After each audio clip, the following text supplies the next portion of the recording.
Hey there. So to make a collage, you are cutting and pasting pieces of magazine or pictures that can be printed out from your computer. It could also be stuff that you've drawn that you want to cut out and paste together.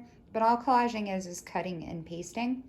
The trick to having a good collage is you want to cut stuff out so that it's got like really clean, nice edges on it. So typically what I'll do is I kind of tear stuff out of magazines first. So for example, we got Moon Skull guy. I'll cut something like this out first or tear it out, and then I'll just go back in and I'll like clean up. See how that has a torn edge on it? I'll just clean that up by cutting that off. And typically I'll use pieces that are bigger as backgrounds. So for example, I've got this one ready to go. This one, it's a little collection of old appliances from a really old magazine. So it looks kind of cool. We'll use that one for now. So I'm gonna set the rest of my stuff aside over here. So we'll use this as my background. The next thing that I would do is I would take the other things that I cut out and arrange them on the paper. So I might try this in a couple different spots to see where I want to put it. Maybe it's like shooting out of the microwave, or I kind of don't like the words in the corner, so maybe I'll just set that there for now. Could try that.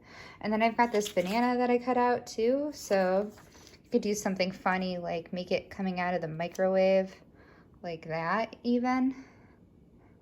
So, and in making something surrealist, remember you're just transposing, dislocating, or juxtaposing things.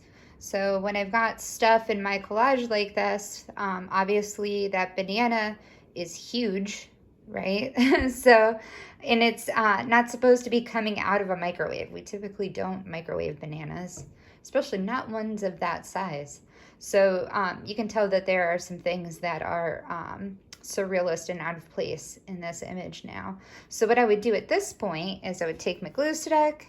I can take my stuff that I've got arranged, just add some glue to the back of this, flip it around, and I would just glue that into my picture to finish it. All right. So at that point, you guys, you would take a picture of your artwork, put it in your slide presentation. It says my artwork, and then just hit that turn in button.